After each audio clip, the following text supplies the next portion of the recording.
کی صفوں میں شیطان گھستا ہے، یہ پکی بات ہے، لیکن مجلسوں کے اندر خالی جگہوں میں گھستا ہے، اس کی کوئی روایت، کوئی سند، کوئی نص نظر سے گزرے تو یہ میں درخواست کرتا ہوں کہ وہ نص مجھے بھی ضرور اطلاع فرمائیں، تاکہ کوئی بات ہم کہیں، اہل علم کہیں تو ان کی بات پکی رہے، اس میں کوئی کمزوری نہ رہے۔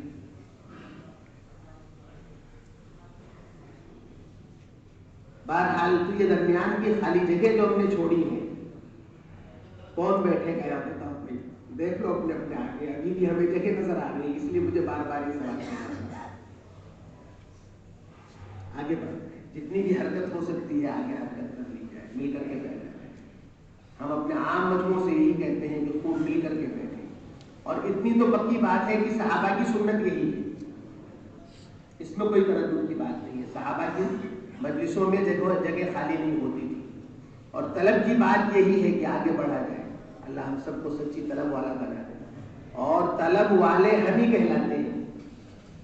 طلب والے ہمارا نام ہی بچپن سے ڈالا گیا ہے کیا؟ طالب علم۔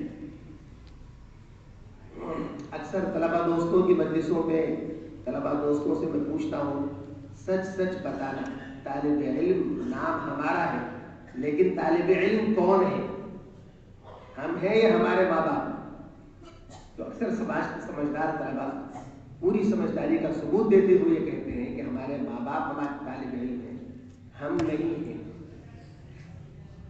طالب علم کون ہے؟ ماں باپ۔ وہ بیچارے چلے میں گئے تھے، انہوں نے سنا تھا کہ قیامت میں تاج ایسا پہنایا جائے گا جو سورج سے بھی زیادہ روشن ہوگا، انہیں طلب لگ گئی، انہیں طلب لگ گئی کہ وہ والا تاج ہمارے حصے میں آ جائے۔ اب وہ طے کر کے آئے کہ میرے پاس ایک بچہ ہے، میں اسے حافظ بناؤں۔ تعلیم کے حلقوں میں بیٹھی تھی ہماری پھوپھی، اس طرح کے فضائل انہوں نے سنے تھے، میری سگی پھوپھی تھی، اللہ ان کو غریق رحمت فرمائے، اپنے بچوں میں کوشش کی، ایک بچہ 23 پارے تک سورہ یاسین کے ختم تک پہنچا، اور پھر وہ بیچارہ لائن سے بھٹکا اور پھر قرآن سے دور رہا، بیچارہ اس کی زندگی دور ہے۔ تو اکثر وہ پھوپھی ہم سے کہا کرتی تھی کہ بیٹا ہم تو اپنے کسی بچے کو بنا نہیں سکے، لیکن تم بھی تو ہمارے ہو، ذرا خیال رکھنا قیامت میں۔ اور اللہ غریق رحمت فرمائے اللہ انہیں، جب میری آخری ملاقات ان سے ہوئی ہے، زندگی کی آخری ملاقات گاؤں میں تھی اس وقت میں، بچے ان کے سب بمبئی میں آباد ہیں، بمبئی میں آخری زندگی ان کی آخری ایام گزرے، اور وہی انتقال ہوا، وہی دفن ہوا۔ اس وقت میں بنگلہ دیش میں تھا 5 ماہ کی جماعت کے ساتھ۔ تو گاؤں میں جو آخری ملاقات ہماری ہوئی ان کے بمبئی سفر سے پہلے، اللہ غریق رحمت فرمائے میری پھوپھی کو بہت محبت کے ساتھ پاس بلایا، قریب بلایا، یوں بھی بہت محبت کرتی تھی، لیکن اس دن بہت ہی بطور خاص، اور بیٹا میں تم سے کہتی رہی ہوں اور آج تم سے عہد لینا چاہتی ہوں، تم میری بخشش کرواؤ گے نہیں کرواؤ گے؟ تم میری مغفرت کرواؤ گے نہیں کرواؤ گے؟ تو ہم ان کے لیے تو کیا کہیں، اللہ معاف فرمائے، ہماری تو اپنی ہی دعوت ہے اب تک، اور آپ سب سے ادب کے ساتھ درخواست کرتا ہوں کہ دعا فرما دے، اللہ وہاں کے اٹکاؤ سے بچائے۔ باقی کون کس کے لیے سفارشی ہوگا، کون کس کی بخشش کرائے گا، یہ سب میرے بھائیوں اللہ کے اعزاز اور اللہ کے اکرام اور اللہ کی نوازش کی بات ہے۔ جن سے سفارش اللہ کرواوے گا وہ ان کا اعزاز ہوگا، وہ کیا بخشوائیں گے، وہ کیا سفارش کریں گے، وہ کیا معاف کرائیں گے، یہ تو اللہ کا اعزاز ہوگا کہ اپنے بندوں کو یہ مقام شفاعت عطا فرمائیں گے۔ ورنہ جنت کا داخلہ فضل الہی کے بغیر نہیں ہے۔ آپ کا داخلہ ہے اللہ کے رسول فرمایا، میرا داخلہ بھی اللہ کے فضل پر موجود ہے۔ کسی کی سفارش کا کیا مطلب ہے سوائے اس کے کہ اللہ سفارش کی اجازت عطا فرما کر کے اپنے ان سفارشی بندوں کو اعزاز عطا فرمائیں گے، اکرام عطا فرمائیں گے، ان کی یہ کرامت ہوگی کہ اللہ پاک ان کو یہ جو ہے مقام عطا فرمائیں گے۔ ورنہ جب داخلہ اللہ کے فضل کے بغیر نبی محمد صلی اللہ علیہ وسلم کا بھی نہیں ہے تو پھر اس کے بعد کسی کی سفارش کا کیا مطلب ہے؟ یہ اللہ کا اعزاز ہے، اکرام ہے کہ اپنے بندوں کو وہ مقام عطا فرمائیں گے کہ وہ سفارش کریں گے۔ یہ مقام اللہ حافظوں کو عطا فرمائیں گے، یہ مقام اللہ علماء کو عطا فرمائیں گے، یہ مقام اللہ پاک اور بھی اپنے مخصوص بندوں کو عطا فرمائیں گے کہ اللہ کی طرف سے اجازت ہوگی اور ان کی سفارشوں پر اللہ کی طرف سے بخشش کے معاملات ہوں گے. وہ خوش نصیب ہوں گے قیامت میں جنہیں یہ اعزاز اللہ کی طرف سے نصیب ہو، ورنہ اپنا حال جو اپنے کو معلوم ہے. میں یہ عرض کر رہا تھا کہ طالب علم کون ہے؟ تو اکثر میں طلبا سے جب یہ سوال کرتا ہوں تو سمجھدار طلبا سچی دل کی کہہ دیتے ہیں کہ طالب علم کون ہے؟ ہم ہیں یا ہمارے ماں باپ؟ تو یہ نام تو ہمیں بہت پہلے سے ملا ہوا ہے، اور اللہ کرے کہ یہ نام موت تک ہمارا پیچھا نہ چھوڑے، اگرچہ ہم پیچھا چھوڑانا چاہتے ہو. اکثر اہل علم دوستوں سے یہ بات عرض کرتا ہوں کہ میرے بھائیوں، فراغت طلب علم سے اگر ہوئی ہے، خدا کی قسم یہ ہلاکت سے کم نہیں. فراغت اگر طلب علم سے فراغت ہوئی ہے تو خدا کی قسم یہ ہلاکت سے کم نہیں. طلب علم سے فراغت کا کیا مطلب ہے؟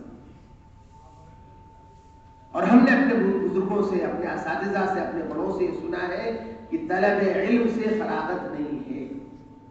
یہ فراغت ایک نصاب سے فراغت ہے، اور شہادت ایک استعداد کی شہادت ہے. نہ طلب علم سے فراغت ہے اور نہ علم کی شہادت ہے. یہ سند اس بات کی سند نہیں ہے کہ آپ علم والے ہو گئے. نہیں. میرے بھائیوں، آپ نے بھی یہی سنا ہوگا اپنے بزرگوں سے، اپنے استاذوں سے. اس کے سوا اگر کسی کے سامنے کوئی بات ہو تو فرمائیں. فراغت کہے سے؟ طلب علم سے؟ طلب علم سے نہیں، نصاب سے فراغت ہے. ایک نصاب ہمارے بزرگوں کا بنایا ہوا تھا جس کے ذریعے سے استعدادیں پیدا ہوتی تھی، صلاحیتیں پیدا ہوتی تھیں، اور اس نصاب کا بھی کیا پانچا ہم نے کر چھوڑا. اللہ ہمیں معاف فرمائے. بہت بچپن سے جب میں بچہ تھا، ابتدائی درجات میں پڑھتا تھا، اس وقت سے ہی یہ ذہن میں مضمون اللہ نے پیدا کیا، اور ایک اس کی وجہ سے غیظ اور غضب کی کیفیت طبیعت میں پیدا ہوتی رہی کہ ارکان علم تو 3 ہیں. حصول علم کے اندر جو ارکان ہیں وہ 3 ہیں جن سے علم کا ماحول پیدا ہوتا ہے. ایک طالب علم، ایک استاذ، ایک کتاب. علم میں طالب علم بھی زبان والا ہے، اس کا بھی کچھ نہیں بگاڑ سکتے ہیں. استاذ بھی زبان والا ہے، اس کا بھی کچھ نہیں بگاڑ سکتے ہیں. کتابیں ہی بیچاری بے زبان ہے، انہیں کا دیا پانچا جتنا چاہو کرو. اور یہی ہو رہا ہے، کتابوں کا دیا پانچا کرتے رہتے ہیں. نہ ہم بدلنا چاہتے ہیں طالب علم، نہ ہم بدلنا چاہتے ہیں اساتذہ. ہم کتابوں کو عدل بدل کرتے رہتے ہیں. تو خدا کی قسم جب تک یہ 2 رکن نہیں بدلیں گے، رکن ثالث کے عدل بدل سے کوئی فرق نہیں آتا ہے. اللہ ہم سب کو سمجھنے کی توفیق عطا فرمائے. ہمیں طے کرنا پڑے گا، ہمیں اپنے جہد و محنت کو کے فیصلے بدلنے پڑیں گے، اپنی فکروں کے فیصلے بدلنے پڑیں گے، اپنی راہوں کو بدلنا پڑے گا، اپنے چاہتوں کو بدلنا پڑے گا. میرے بھائیو، تب جا کر کے جو ہے کوئی فرق آ سکتا ہے. بہرحال اس وقت مجھے کوئی اس موضوع پر بات کرنا مقصود نہیں ہے. ایک اشارے کے طور پر زبان پر کچھ جملے آئے ہیں. اللہ کرے کہ مدرسی زندگیوں سے جڑے ہوئے ہم احباب، ہمارے احباب اور طلباء کے ساتھ، اور استاذی کی زندگی اور تدریس کی زندگی گزارنے والے ہمارے علماء، یہ اپنی جہد کو بڑھانے والے ہو جائیں، اپنے طلباء کے جہد کو بڑھانے والے ہو جائیں. پھر ہر نصاب انشاءاللہ مفید ہے، ہر نصاب مفید ہے. اور ہمارے نبی حضرت محمد مصطفیٰ صلی اللہ علیہ وسلم کے زمانے میں حصول علم کا ذریعہ اور علم کے لینے دینے کا جو ذریعہ تھا، جو سبب تھا، وہاں یہ تیسرا رکن تھا ہی نہیں، بلکہ وہاں تو کتابت بھی ممنوع تھی کہ جو مجھ سے سنو اسے سینے میں تو محفوظ کر لو، اسے قلم کاپی کے ذریعے سے کاغذوں پر محفوظ نہ کرو. منع تھا، ابتدا میں منع ہی تھی. پھر کب اجازت ہوئی، کیسے ہوئی، اور تدوین حدیث کے کیا کیا مراحل گزرے، وہ آپ اہل علم ہیں، آپ کا مطالعہ ہے، آپ کی معلومات ہیں، وہ سب تفصیلات اپنی جگہ پر ہیں. لیکن جناب رسول اللہ صلی اللہ علیہ وسلم کے زمانے میں ایک زمانہ ایسا گزرا ہے کہ لکھنا منع ہی تھا. تو اس لیے یہ جو تیسرا رکن ہے ہمارے نبی کے زمانے میں ابتداءً تھا ہی نہیں، اور پھر جب لکھنے کی اجازت بھی ہوئی ہے تو اس کا کوئی مقام اور مرتبہ نہیں تھا. نصاب کا کوئی تصور ہی نہیں تھا. رسول صلی اللہ علیہ وسلم کے زمانے کے اندر علم کے لینے دینے کے اندر وہاں تو صرف لینے والے کا جوہد اور دینے والے کی جوہد، اسی کے نتیجے میں سارا علم کا کاروبار چل رہا تھا. اور اس کا نتیجہ یہ تھا کہ اعمقهم علما، علم کے سب سے گہرے وہ بن گئے کہ اولین اور آخرین میں علم کی گہرائی کی ایسی کوئی مثال نہیں مل سکتی ہے اور قیامت تک ایسی کوئی مثال نہیں پیدا ہو سکتی. اعمقهم علما، علم کے سب سے گہرے، علم کے سب سے گہرے. نظام الدین میں عرب بہت آتے ہیں، اکثر عربوں کی مجلس میں ان کے ساتھ بیٹھنا ہوتا ہے. میں اکثر عربوں سے خاص طور پر پوچھا کرتا ہوں چونکہ وہ بڑے سمجھدار لوگ ہیں، وہ ہیں اور ان کی اولادیں ہیں کہ جن کے باپ دادا کو اللہ جل شانہ نے صحبت نبوت کے لیے، صحبت نبی کے لیے، صحبت رسول کے لیے منتخب کیا تھا. وہ خوش نصیب ہے کہ جن کا تمام انسانیت میں سے انتخاب تھا. پہلا انتخاب وہ تو رسالت کے مقام کے لیے اور دوسرا انتخاب صحبت نبی کے مقام کے لیے. تو اس دوسرے مقام میں ان سب کا بطور خاص انتخاب تھا. ان کی اولادوں میں ظاہر سے بات ہے اس انتخاب کے اثرات ضرور ہیں. اسی لیے حضرت مولانا الیاس صاحب رحمۃ اللہ علیہ فرمایا کرتے تھے یہ کام اس وقت تک نہیں کھڑا ہوگا جب تک کہ اس کے اہل نہیں کھڑے ہوں گے. اور پھر فرمایا کرتے تھے اس کام کے اہل عرب، سادات اور علماء ہیں. سادات الگ سے کوئی چیز نہیں ہے، وہ بھی عرب ہی ہیں. ظاہر سے بات ہے سارے عرب اصل اہل ہیں. تو ان میں سادات محمد صلی اللہ علیہ وسلم سے خون کا رشتہ رکھنے والے وہ تو اور بھی زیادہ اہمیت کے ساتھ عرب ہیں. اس لیے ان کا اہل ہونا بطور خاص ہے. اسی خصوصیت اور امتیاز کے لیے ان کو بطور خاص فرما دیا کرتے تھے. ورنہ عرب میں وہ بھی آ جاتے ہیں، عرب اور سادات. اور تیسرے فرماتے تھے علماء یہ اس کام کے اہل ہیں. جب تک یہ اہل کھڑے نہیں ہوں گے اس وقت تک یہ کام کھڑا نہیں ہوگا. اور اللہ کا فضل و احسان ہے اس زمانے میں اللہ نے عربوں میں بھی بہت ہی بڑا انقلاب برپا فرما دیا ہے. اور اہل علم کی توجہات تو اس وقت پورے ہندوستان میں ظاہر ہو رہے ہیں. ایسا رجوع، ایسی توجہ، ایسا علماء کرام کی طرف سے جو چیز آج پورے ہندوستان کی سطح پہ بالخصوص دیکھنے میں آ رہی ہے، ہم نے کم از کم اپنی بچپن کی زندگی سے جب سے کبھی کچھ دیکھنا شروع کیا اس وقت سے آج تک نہیں دیکھا تھا. اس وقت پورے ہندوستان میں اس طرح کا سفر ہو رہا ہے نظام الدین کی جماعتوں کا. تمام صوبوں میں نظام الدین کی جماعتیں جا رہی ہیں اور اہل علم متوجہ ہو رہے ہیں. اور پورے صوبوں کو سامنے رکھ کر کے طلباء کے جوڑوں کی ترتیبیں بنائی جا رہی ہیں. اللہ کا فضل و احسان ہے. سارا نظام اس وقت پورے ہندوستان کے اندر چل رہا ہے. ہم لوگ کل بمبئی میں تھے، پرسوں گجرات میں تھے، آئندہ کل برار اور چھتیس گڑھ کا بھی سفر ہے. اس کے علاوہ 3 جماعتیں اور علاقوں کے اندر چل رہی ہیں، چلنے والی ہیں. ابھی وہ حضرات نہیں چلے ہیں لیکن جماعتیں بن چکی ہیں، ان کے نظام طے ہو چکے ہیں. اللہ کا فضل و احسان ہے. جہاں بھی جانا ہو رہا ہے ایسا رجوع اور ایسا محبت کا معاملہ سامنے آ رہا ہے جو گمان سے پرے کی چیز ہے. اللہ اپنے کرم سے قبول فرمائے. بہرحال کام کے اہل کھڑے ہوں گے تو کام کھڑا ہوگا انشاءاللہ. اس میں بالخصوص کام کے اہل عرب. تو جب عربوں کے ساتھ بیٹھنا ہوتا ہے ان کی فہم، ان کی بصیرت، ان کی سمجھداری، ان کا نیا مجمع بھی جو آ کر کے سامنے بیٹھتا ہے ان کی سمجھنے کے انداز الگ ہوتے ہیں. ہمارے یہاں کا عمومی مجمع بیچارہ ایسا ہوتا ہے کہ ان کے سامنے بہت سی دل کی باتیں دل میں گھٹ کے رہ جاتی ہیں. زبان پہ لانے کی ہمت نہیں ہوتی ہے کہ بیچارے کیا سمجھیں گے. اور فرمان ہے آقا صلی اللہ علیہ وسلم کا کلم الناس علی قدر عقولہم. اپنے مخاطب کے ذہن کو سمجھو، اس کی سطح کو سمجھو، بات کو اس کی سطح پر کہو جسے وہ قبول کر سکے، سمجھ سکے، لے سکے. تو ایسے مضامین کو ایسے عام لوگوں کے سامنے کہنا بھی مشکل ہوتا ہے. لیکن عربوں کے ساتھ جب بیٹھنا ہوتا ہے تو میں اکثر عربوں سے سوال کرتا ہوں کہ یہ صحابہ کا علمی عروق کہاں سے آیا؟ یہ صحابہ کی علمی گہرائی کہاں سے آئی؟ وہ یونیورسٹیاں کون سی ہیں جہاں کا جو یہ علمی عروق سکھایا جا رہا تھا؟ وہ کالجز کون سے تھے؟ وہ اسکول کون سے تھے؟ وہ ادارے کون سے تھے؟ وہ مدرسے کون سے؟ دین یا دنیا کے کون سے وہ نقشے تھے جن نقشوں سے جا کر علم کا عمق اور گہرائی لے کر کے آئے تھے حضرات صحابہ کرام رضی اللہ تعالی عنہم اجمعین؟ ذرا بتاؤ تو صحیح. اور ایسا عموم تھا اس علم کا ان کے درمیان میں کہ ان میں کیا چھوٹا کیا بڑا، کیا عالم کیا جاہل، کیا عام کیا خاص، کیا مرد کیا عورت. ان کے یہاں علم کا ایسا عموم تھا، ایسا وہ تھا کہ ان میں کوئی جاہل نہیں رہ سکتا تھا، ان میں کا کوئی جاہل نہیں تھا اور ان میں کا کوئی جاہل نہیں رہ سکتا تھا، نہ تھا نہ رہ سکتا تھا۔ آقا صلی اللہ علیہ وسلم نے انہیں علم کے لینے دینے پر ایسے نہج پر ڈالا تھا، ایسے رخ پر ڈالا تھا اور ایسے شوق پر ڈالا تھا اور اس کی رغبت پر ڈالا تھا کہ ان کے درمیان میں کوئی جاہل نہیں رہ سکتا تھا۔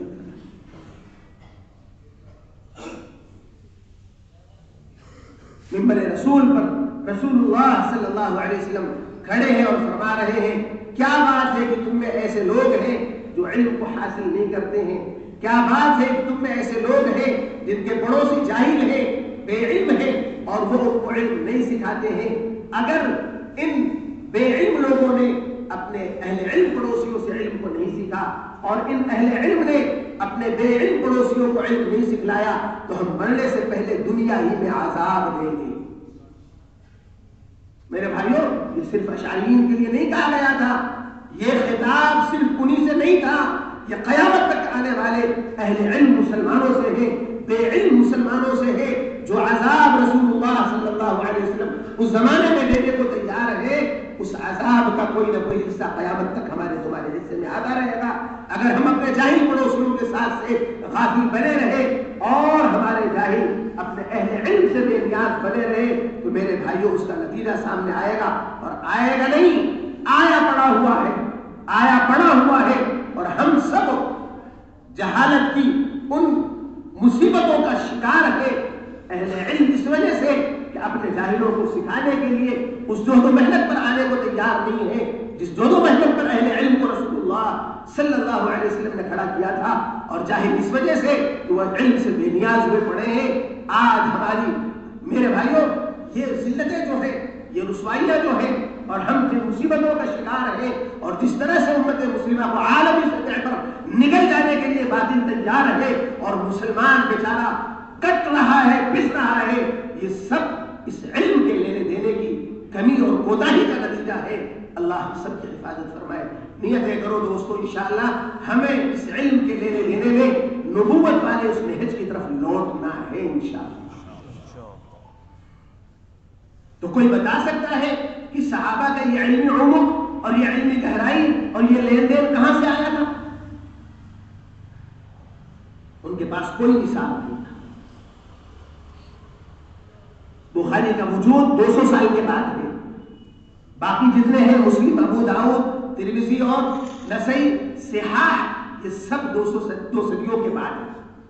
ائمہ مجتہدین کا سارا اجتہاد و استنباط، ساری فقہ 80 کے بعد ہے، 80 کے بعد ہے۔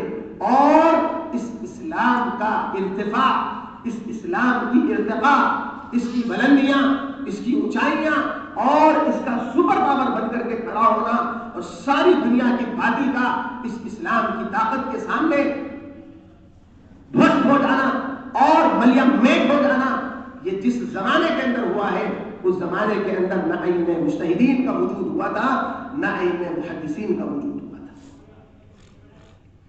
آپ غور فرمائیں کہ یہ اسلام کن حالات کے اندر وجود میں آیا اور اسلام وجود میں آنے کے بعد کن حالات کے اندر پنپا، بڑا اور بڑھا، اور پھر وہ مدت کتنی ہے اس مدت کے اندر خدا نے ساری دنیا کے باطل کو توڑ دیا، ساری دنیا کے باطل کو خاک پہ ملا دیا اور ساری دنیا کا باطل ملیا میٹ ہو کر کے رہ گیا اور ساری دنیا کے سپر پاور زمین بوس ہو گئے اور پھر ایک سپر پاور بن کر کے کھڑا ہوا اور وہ اسلام تھا اور وہ اسلام کے ماننے والے تھے اور ساری دنیا کے اندر مسلمانوں کا سر اونچا ہوا اور ایسا اونچا ہوا، ایسا اونچا ہوا کہ پھر اگلے 500 600 700 سال کی زندگیاں گزر جاتی ہیں کہ کہیں مسلمانوں کا سر نیچا ہونے کی نوبت نہیں آتی ہے۔ میرے بھائیوں، یہ جو انقلاب برپا ہوا، اس انقلاب کے لیے کتنی مدت،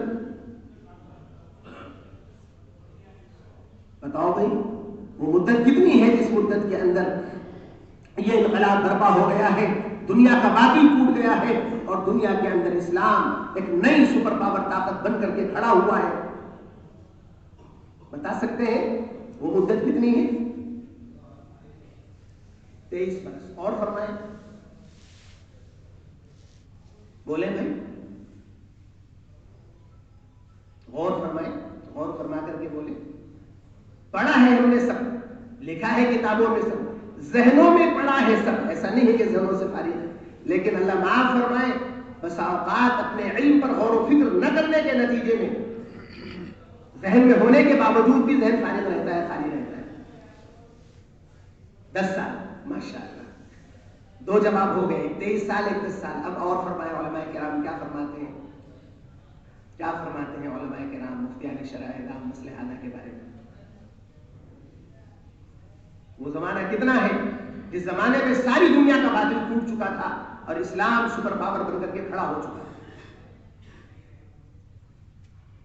23 سال, تو 23 سال کی بات تو یہ ہے کہ جناب رسول اللہ صلی اللہ علیہ وسلم اس دنیا سے تشریف لے گئے تو صرف 1,24,000 کا مجمع چھوڑ کر کے اس دنیا سے آپ تشریف لے جاتے ہیں,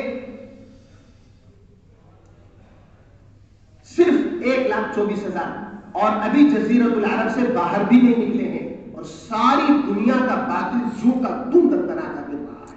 اس حال میں جناب رسول اللہ صلی اللہ علیہ وسلم اس دنیا سے تشریف لے گئے ہیں. آدھی دنیا پر عیسائیت کا قبضہ تھا اور آدھی دنیا پر مجوسیت کا قبضہ تھا, آدھی دنیا کے اوپر 2 باطلوں کا قبضہ تھا. اور اگلے 2-2.5 سال کا زمانہ صدیق اکبر رضی اللہ تعالیٰ عنہ کا اور لے لیجیے تو آپ کو پتا چلے گا کہ ان 25 سالوں کے اندر بھی جزیرۃ العرب سے باہر نکلنے کی نوبت نہیں آئی.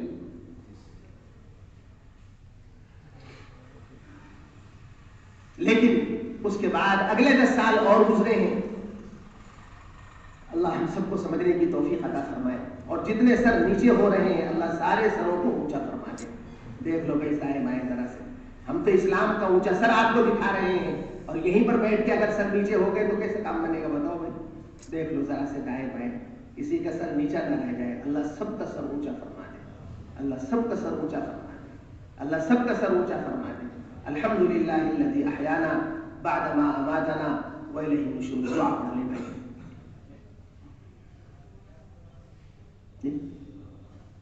فجر کے بیان میں پڑھانا پڑتا ہے, کیا کروں,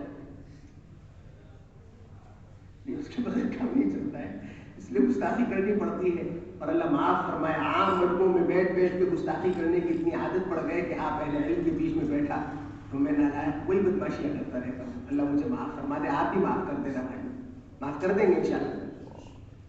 اگر ابھی نہ جی چاہ رہا ہو تو مرنے کی خبر سن کر ضرور معاف کر دیجیے گا تاکہ قبر میں نہ پیٹوں. معاف کر دیں گے انشاءاللہ. اللہ بہت جزائے خیر اللہ فرما دے, اللہ آپ کو بہت جزائے خیر. اگلے 10 سال کا زمانہ صدیق حضرت عمر فاروق رضی اللہ تعالیٰ عنہ. اللہ لو کان بعدی نبی لکان عمر. جناب رسول اللہ صلی اللہ علیہ وسلم کی زبان حق ترجمان. میرے بھائیوں اشارات ہیں, صرف اتنی بات نہیں ہے کہ اگر نبوت کا سلسلہ جاری ہوتا تو مقام نبوت عمر کو مل جاتا. نہیں, علوم نبوت بڑے گہرے ہوا کرتے ہیں, زبان نبوت سے نکلی باتیں بڑی گہری ہوا کرتی ہیں. کچھ اشارات ہیں, کوئی بات کہی جا رہی ہے, کچھ امت کو سمجھایا جا رہا ہے, کوئی پیشین گوئی کی جا رہی ہے, کوئی خبر کی دی جا رہی ہے. لو کان بعدی نبی لکان عمر. جناب رسول اللہ صلی اللہ علیہ وسلم اس دنیا میں تشریف لائے, قرآن نے اعلان کیا هو الذی ارسل رسولہ بالہدی ودین الحق. اللہ کی ذات وہ ذات ہے جس نے نبی محمد صلی اللہ علیہ وسلم کو ہدایت اور دین برحق کے ساتھ بھیج دیا ہے. مقصد بعثت کیا ہے, مقصد نبوت کیا ہے, کیوں جناب رسول اللہ صلی اللہ علیہ وسلم کو بھیجا ہے. آگے فرمایا لیظہرہ علی الدین کلہ, تاکہ اس دین برحق کو تمام ادیان باطلہ پر غالب کر دیا جائے. کائے کے لیے, اور یہ ہو کے رہے گا ولو کرہ المشرکون. اگرچہ مشرکوں کو یہ بات ناگوار ہو مگر ہو کے رہے گا.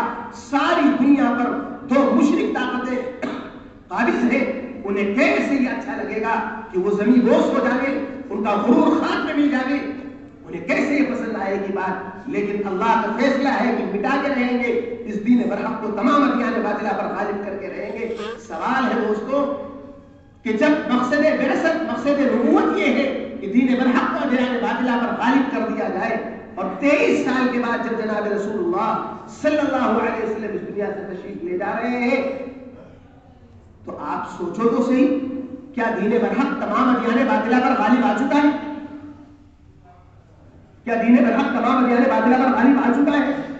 آخر کیسے جناب رسول اللہ صلی اللہ علیہ وسلم ارتحال فرما رہے ہیں، اس دنیا سے کوچ فرما رہے ہیں؟ آخر کیسے اعلان ہو رہا ہے الیوم اکملت لکم دینکم واتممت لکم نعمتی ورضیت لکم الاسلام دینا؟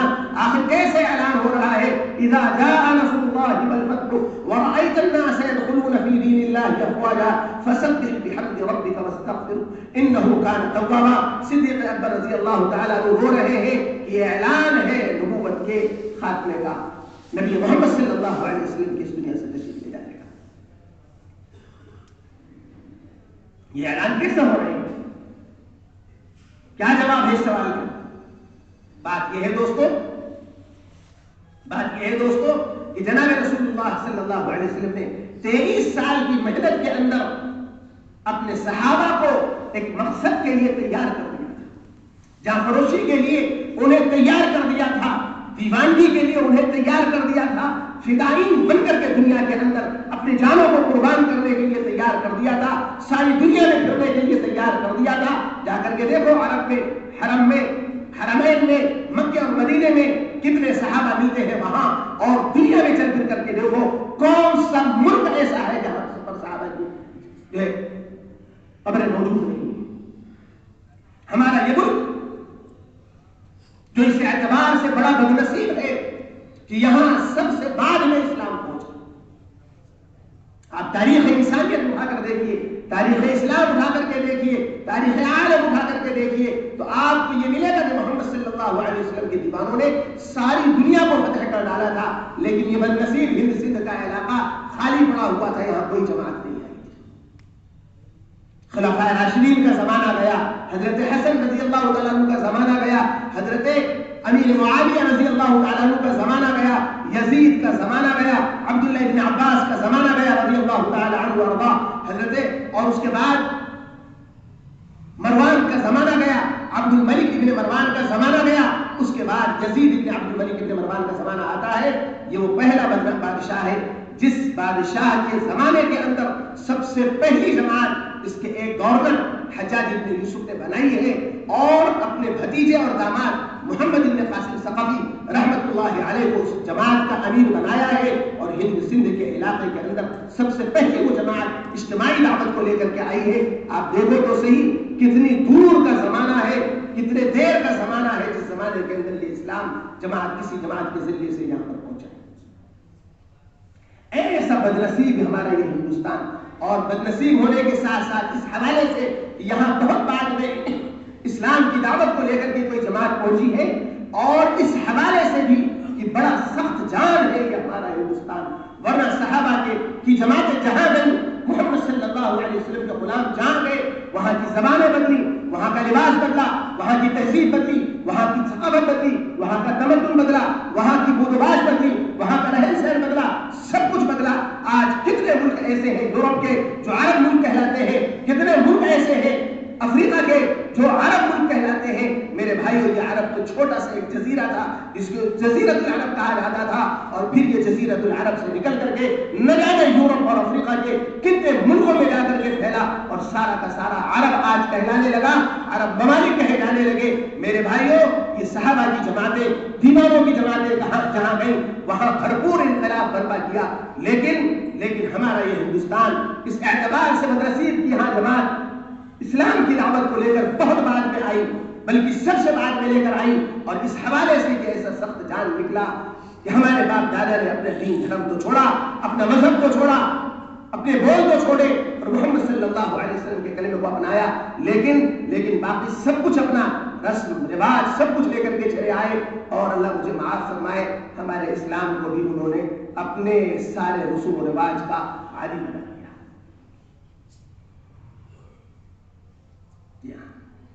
ہماری شادیاں، انہیں اسلام سے کیا تعلق ہے؟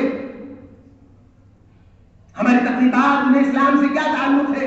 اللہ معاف فرمائے ہمارے رسوم و رواج تو اپنی جگہ، ہماری عبادتیں، ہمارے دینی معاملات، میرے بھائیوں، وہ بھی ہمارے ان پرانی عبادتوں سے آ کر کے متاثر ہو گئے، اور ہم نے اپنی مسجدوں کے اندر اور اپنی نمازوں کے اندر اور اپنے دینی معاملات کے اندر بھی اپنے باپ دادا کے دین دھرم کی نہ جانے کتنی چیزوں کو یہاں لا دیا ہوا ہے۔ ہمارا یہ موضوع اس وقت نہیں ہے، نہ میں اس موضوع پر اس وقت کچھ کہنا چاہتا ہوں، لیکن آپ اشارہ ہے آپ کے لیے، اور آپ جیسے سمجھداروں کے لیے اشارہ بھی بہت ہے، بلکہ آپ حضرات اس موضوع پر نہ جانے کتنا سوچنے اور بولنے اور لکھنے والے ہوں گے، اور امت کو اصل اسلام کی طرف لانے کی محنت کرنے والے ہوں گے، اور باپ دادا کے دین دھرم کی الٹی سیدھی چیزوں سے نکالنے کی محنت کرنے والے ہوں گے۔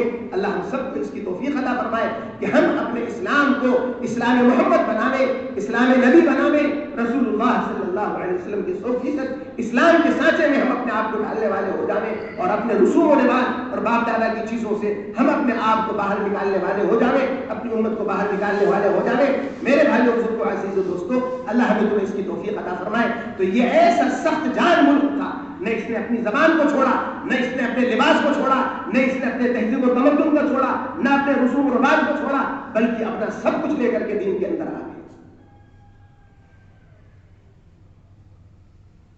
اور اس سب کے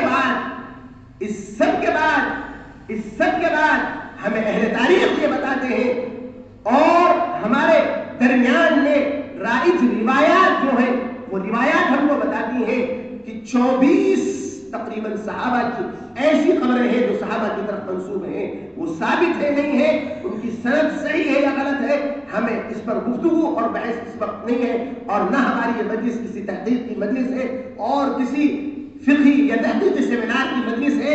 میں تو صرف اتنا عرض کرنا چاہ رہا ہوں کہ ہمارا یہ ملک بھی صحابہ کی خبروں کے انتساب سے خالی نہیں ہے، صحابہ کی طرف انتساب والی خبروں سے ہمارا یہ ملک بھی خالی نہیں۔ ساری دنیا میں وہ سوالات دیوانے آپ کو ملیں گے، مٹھی پر جماعت چھوڑ کر کے، لیکن جس مقصد کے لیے جناب رسول اللہ صلی اللہ علیہ وسلم نے ان کو تیار کیا تھا، اس مقصد کے لیے بھرپور وہ تیار ہوئے تھے۔ اور پھر صدیق اکبر رضی اللہ تعالیٰ عنہ کے 2-2.5 سال کے زمانے 2-2.5 سال زمانہ کے اندر اللہ جل شانہ نے انہیں امتحان کی بھٹیوں میں ایسا تپایا ہے، اور امتحان کی چکیوں میں ایسا پیسا ہے، اور امتحان کے طوفانوں میں ایسا ان کو جھنجھوڑا ہے، اور جو ہے ایسے امتحانات سے ان کو گزارا ہے کہ میرے بھائیوں، پھر وہ 25 سالہ زندگی گزرنے کے بعد جب اپنے اصل مقصود کے لیے تیار ہو گئے، تو پھر اگلے 10 سال کا زمانہ بہت زیادہ تھا ساری دنیا کے باطل کو جو ہے مٹانے کے لیے، اور ساری دنیا کے غرور کو خاک میں ملانے کے لیے 10 سال کا زمانہ بہت تھا۔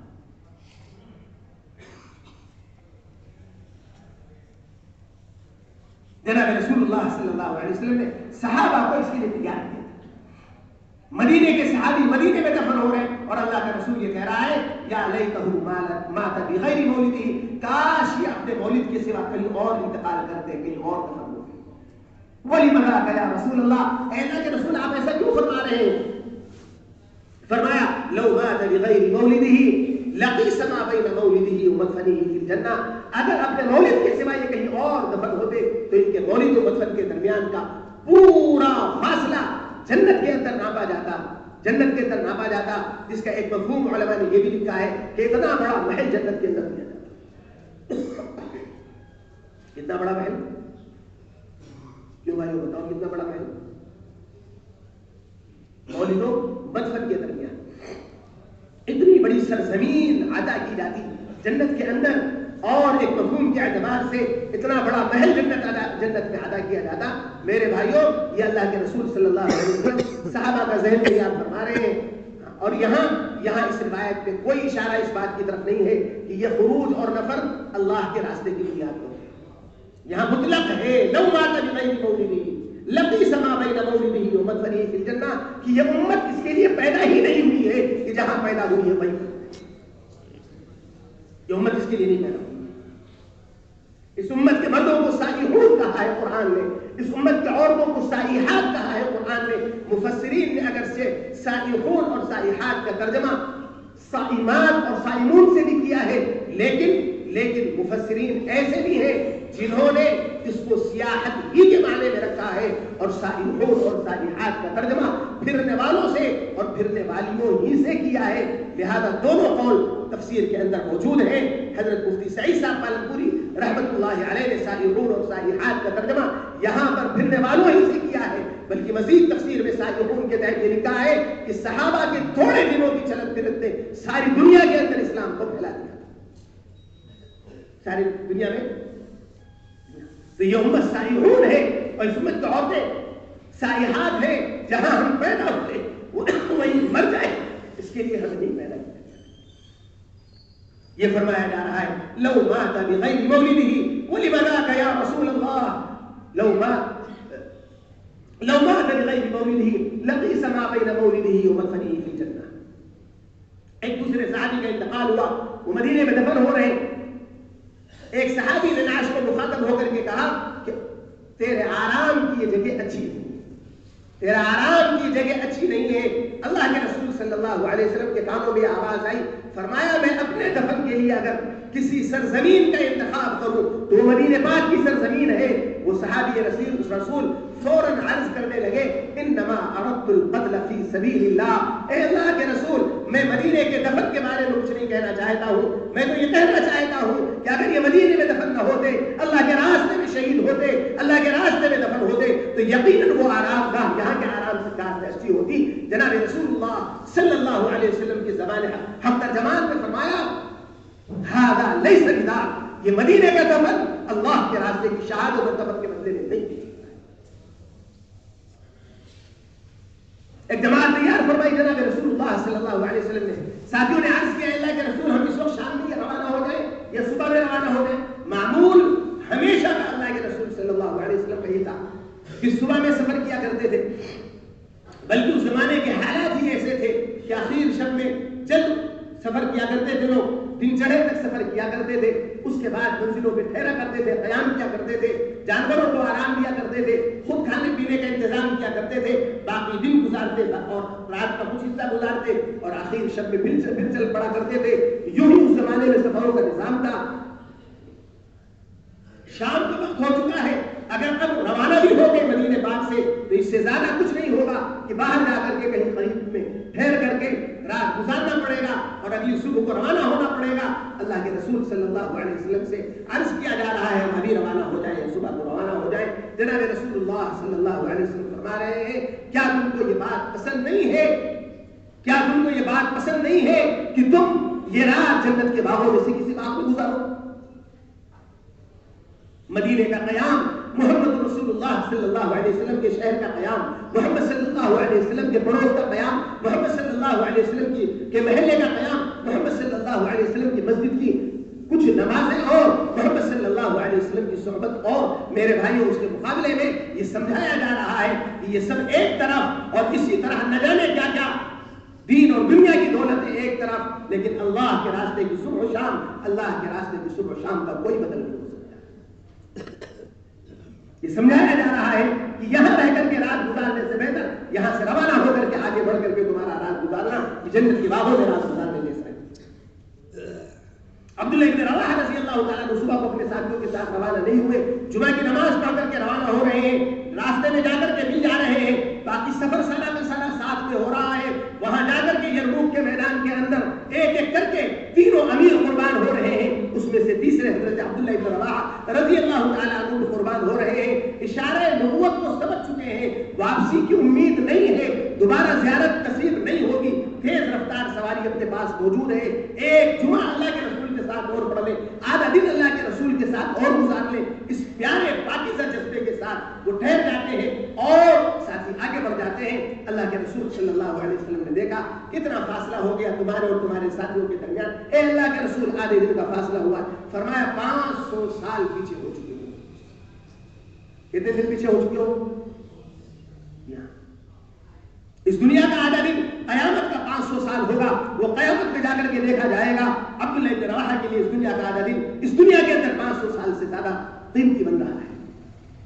عبداللہ ابن رواحہ کے ساتھیوں کے لیے کیا تم 500 سال کی محنت کے بدلے بھی تم وہ مقام حاصل نہیں کر سکتے ہو جو تمہارے ساتھیوں کو حاصل ہو چکا؟ اور دوسری روایت میں فرمایا لو انفقت ما فی الارض جميعا لما ادرکت فضل غضبتهم، اگر روئے زمین کی ساری نعمتیں تم کو مل جائیں، ساری دنیا کی نعمتیں تم کو مل جائیں اور وہ سارا کا سارا خزانہ تم اللہ اس کے رسول پر اور دین پر لگا دو، دین کی جو محنت پر لگا دو، جو ساتھیوں کو تمہارے مقام اور مرتبہ صبح روانہ ہونے کی وجہ سے مل چکا ہے، وہ فضل غضبت تم کو نہیں حاصل ہوگا ساری دنیا کی نعمتوں کو لگانے کے بعد۔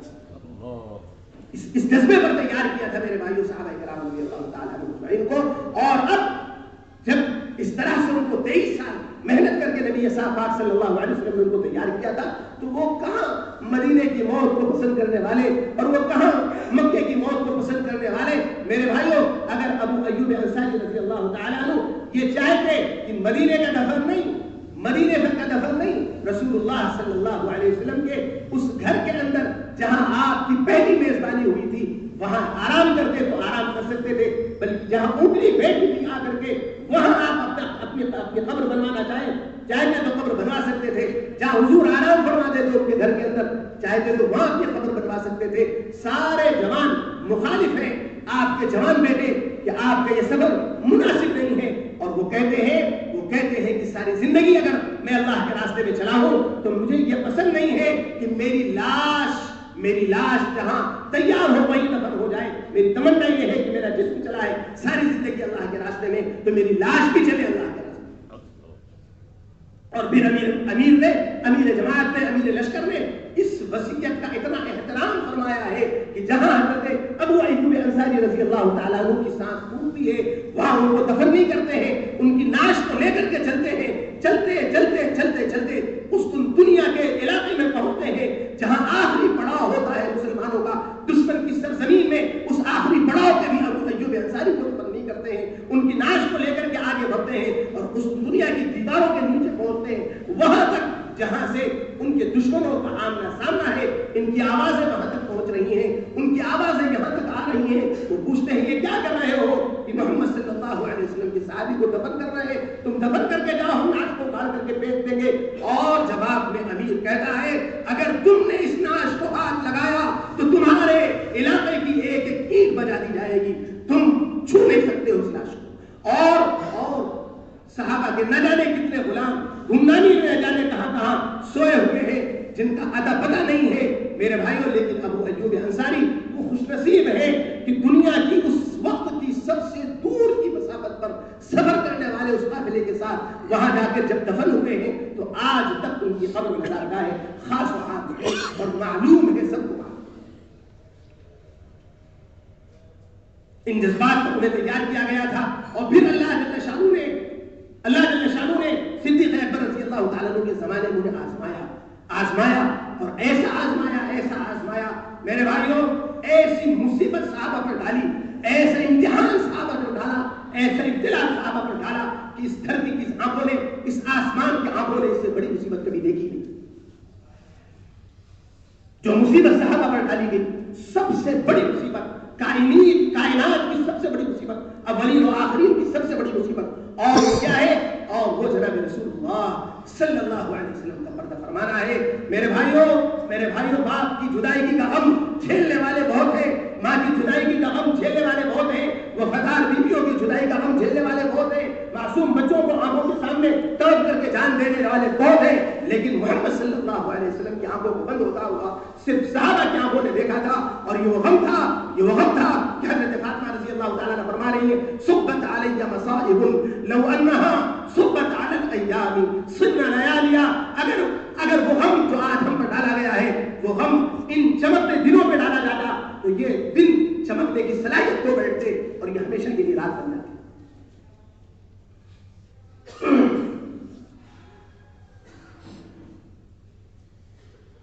سارے صحابہ گمسم ہوئے پڑے ہیں، سارے صحابہ کے حواس مختل ہوئے پڑے ہیں، ہوش اڑے پڑے ہیں، حواس میں نہیں ہے، ہوش میں نہیں ہے. عمر جیسا جلیل القدر صاحب جلال آدمی وہ تلوار لے کر کے کھڑا ہے. اگر کسی نے کہہ دیا کہ محمد صلی اللہ علیہ وسلم کا انتقال ہو گیا ہے تو اس کی گردن اڑا دوں گا. اللہ سب کو سمجھنے کی توفیق عطا فرمائے. لیکن وہ ذات جس سے نیابت کا کام لینا تھا، جس سے خلافت کا کام لینا تھا، وہ اپنے آپے میں تھا اور اسے حق تھا کہ وہ اپنے آپے میں رہے، اسے حق تھا کہ وہ اپنے ہوش میں رہے، اسے حق تھا کہ وہ اپنے حواس میں رہے. جب سارے ہوش کھوئے بیٹھے ہوئے تھے اس وقت میں صدیق اکبر رضی اللہ تعالیٰ عنہ تشریف لاتے ہیں، پیشانی مبارک کو بوسہ دیتے ہیں، منبر پر آ کے کھڑے ہوتے ہیں. من کان یعبد منکم محمدا فإن محمدا قد مات. جو تم میں محمد صلی اللہ علیہ وسلم کی پرستش کرتا تھا وہ سن لے کہ اس کے خدا کا انتقال ہو چکا ہے. ومن كان يعبد الله فإن الله حي لا يموت، اور جو اللہ کی عبادت کرتا ہے وہ سن لے کہ اللہ زندہ ہے، زندگی دینے والا ہے، موجود ہے، وجود ادا کرنے والا ہے، اسے کبھی فنا نہیں ہے، اسے کبھی فنا نہیں ہے۔ اور محمد صلی اللہ علیہ وسلم کی بات یوں ہے وما محمد الا رسول، وہ اللہ نہیں تھے، وہ خدا نہیں تھے، وہ معبود نہیں تھی جن کی پوجا کی جائے، وہ رسول تھے، اور رسول اس دنیا سے جتنے آئے وہ سارے گئے ہیں۔ قد خلت من قبلہ الرسل، آپ صلی اللہ علیہ وسلم سے پہلے بہت سے رسول واپس گئے ہیں۔ سوال اس بات کا نہیں ہے، سوال اس بات کا نہیں ہے کہ محمد صلی اللہ علیہ وسلم اس دنیا سے تشریف لے گئے، آپ اس دنیا سے جا چکے۔ سوال اس بات کا ہے کہ جو مشن دے کے گئے اس مشن پر باقی کون رہے گا، الٹے پاؤں کون پھر جائے گا۔ افإمات أو قتل، افإمات أو قتل، افإمات أو قتل انقلبتم على أعقابكم۔ اگر محمد صلی اللہ علیہ وسلم کی وفات ہو جائے، یہ محمد صلی اللہ علیہ وسلم کو نعوذ باللہ شہید کر دیا جائے، تو کیا تم الٹے پاؤں پھر جاؤ گے؟ یہ سوال ہے، یہ سوال صرف صحابہ سے نہیں تھا، یہ سوال صرف صحابہ کی جماعت سے نہیں تھا، یہ سوال پوری امت سے ہے، قیامت تک آنے والے مسلمانوں سے ہے، قیامت تک آنے والی امت سے ہے، ہم سے ہے اور آپ سے ہے۔ یہ سوال پھر میں آپ پر دہراتا ہوں، آپ بتاؤ قرآن کے سوال کا جواب آپ اپنی زبان اور اپنے حال سے کیا دینا چاہتے ہیں؟ جو سوال صدیق اکبر رضی اللہ تعالیٰ عنہ نے اس منبر پر کھڑے ہو کے کیا، افإن مات أو قتل انقلبتم على أعقابكم، کیا فرماتے ہیں بھائی؟ انقلبتم على أعقابكم، ارے بولو بھائی، نیتے کرو انشاءاللہ، صحابہ کے نقش پا کے اپنی جانوں کو اور اپنی زندگیوں کو اور اپنی عزتوں اور آبروں کو قربان کرنا ہے۔ اللہ ہمیں تمہیں قبول فرما دے، اللہ سے رو کر کے طلب کر کے مانگا جائے کہ اللہ اس کے لیے ہمیں قبول فرما دے، مانگیں گے انشاءاللہ، اللہ ہمیں تمہیں توفیق عطا فرمائے۔ جس وقت صدیق اکبر رضی اللہ تعالیٰ عنہ یہ آیت کھڑے ہو کر کے پڑھی تھی، سارے کے سارے صحابہ ان کے ہوش ٹھکانے لگ گئے، فرمانے لگے کہ ہمیں ایسا لگا جیسے یہ آیت کو ابھی نازل ہوئی، یہ آیت کو افإن مات أو قتل انقلبتم على أعقابكم، پھر آگے خود ہی اللہ نے فرما دیا ومن ينقلب على عقبيه فلن يضر الله شيئا، جو الٹے پاؤں پھرے گا وہ اللہ کا کوئی نقصان نہیں کرے گا۔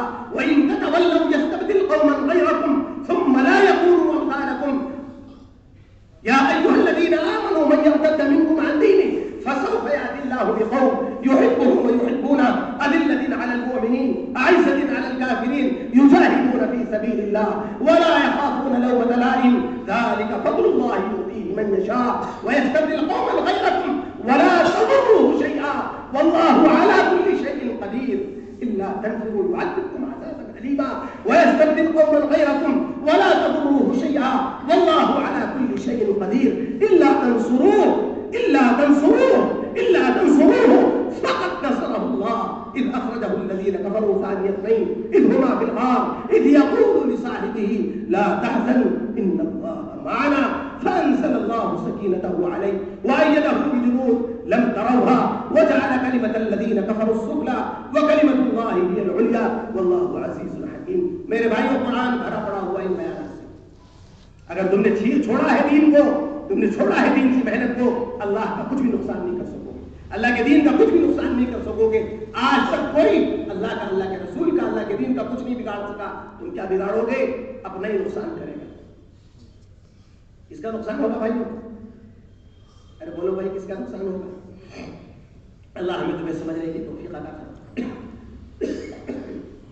بہرحال بات دور نکل گئی، میں یہ عرض کر رہا تھا کہ میرے بھائیوں، اللہ ہم سب کو سچی طلب والا بنا دے اور موت تک طلب والا بن کر کے چلنے کا توفیق عطا فرما دے۔ حضرات صحابہ کرام رضی اللہ تعالی عنہم اجمعین موت تک طالب علم تھے اور موت تک معلم تھے، موت تک صحابہ کی زندگیوں کے اندر سچی بات یہ ہے کہ علم کے 3 ارکان کو چھوڑیے 2 رکن بھی الگ الگ ممتاز نہیں تھے۔ صحابہ میں اساتذہ کی جماعت کوئی اور تھی اور متعلمین کی جماعت کوئی اور تھی، صحابہ میں یہ امتیاز بھی دکھانا مشکل ہے. ہر ایک متعلم تھا اپنے اوپر والے سے لے رہا تھا, ہر ایک معلم تھا اپنے نیچے والے کو دے رہا تھا.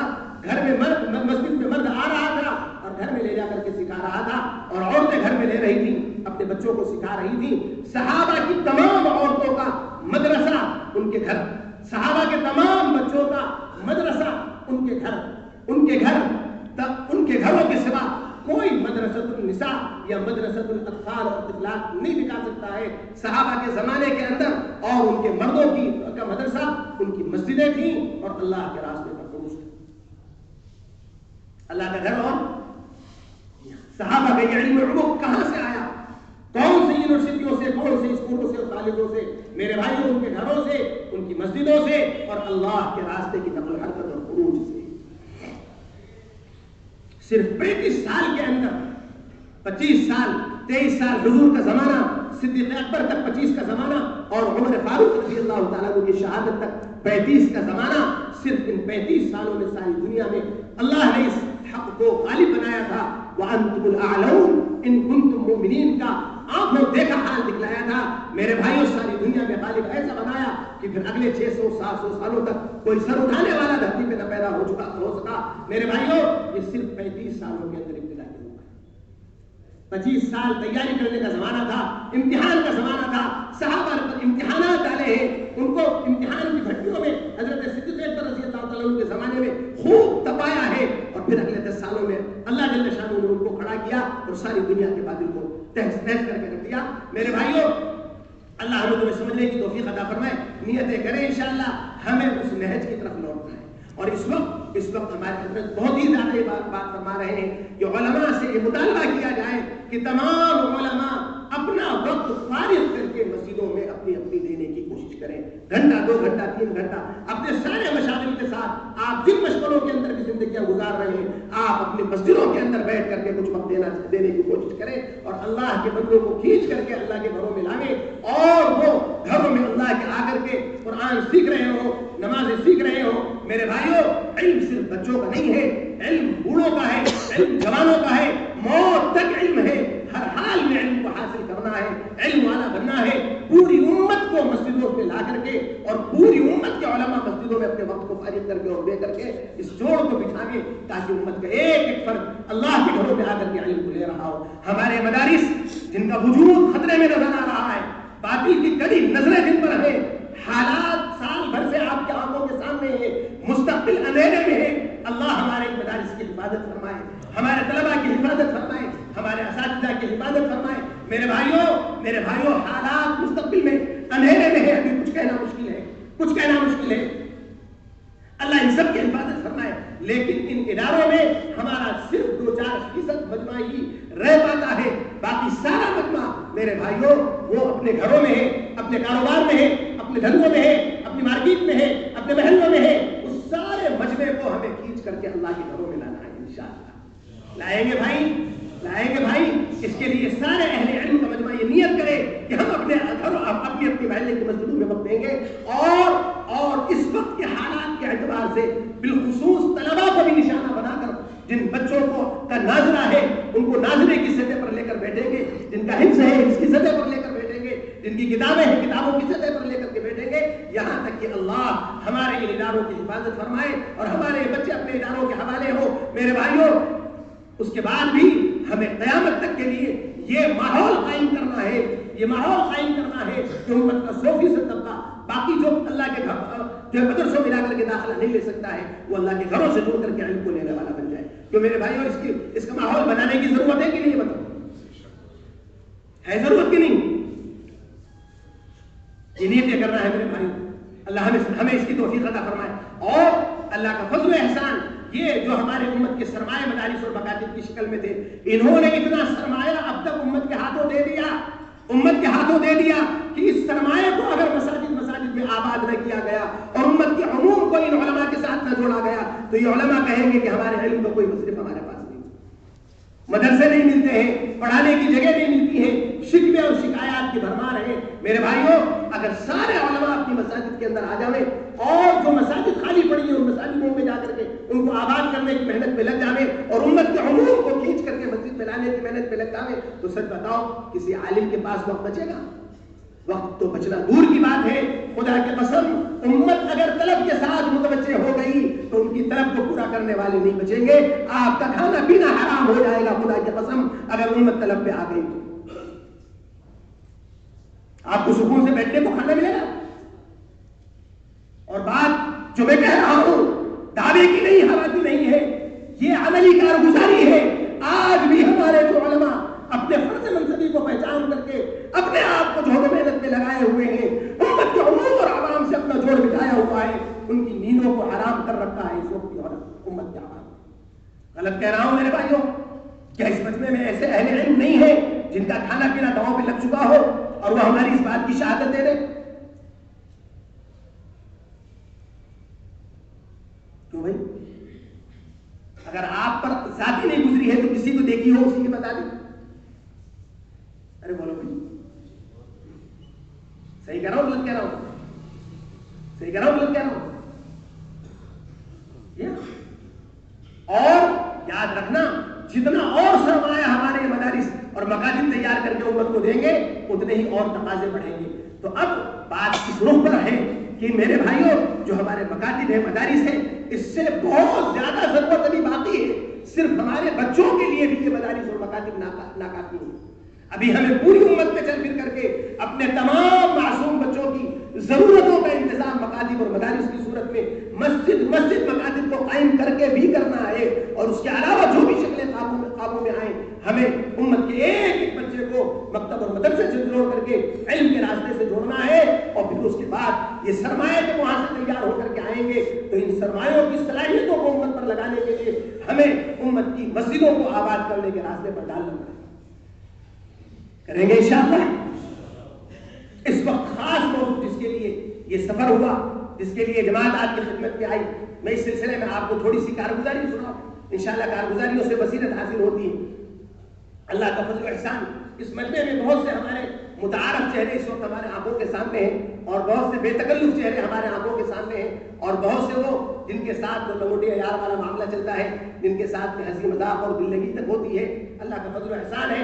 یہ اورنگ آباد میرے لیے خوش نصیبی کی بات یہ ہے کہ 3 مرتبہ یہاں حضرت اورنگزیب عالمگیر رحمۃ اللہ علیہ کے مزار پر میں حاضر ہو چکا ہوں. 2 مرتبہ چلے کے سفروں میں آیا ہوں اور 1 مرتبہ یوں ہی ایک ضرورت کے سفر میں آنا ہوا تھا اور 2-3 دن یہاں رہ کر کے گیا ہوں. ہمارا پرانا گہرا تعلق ہے آپ سے, آپ کی گلیوں سے, آپ کے راستوں سے, آپ کی مسجدوں سے اور اس لوٹا کارنجا کی مسجد سے.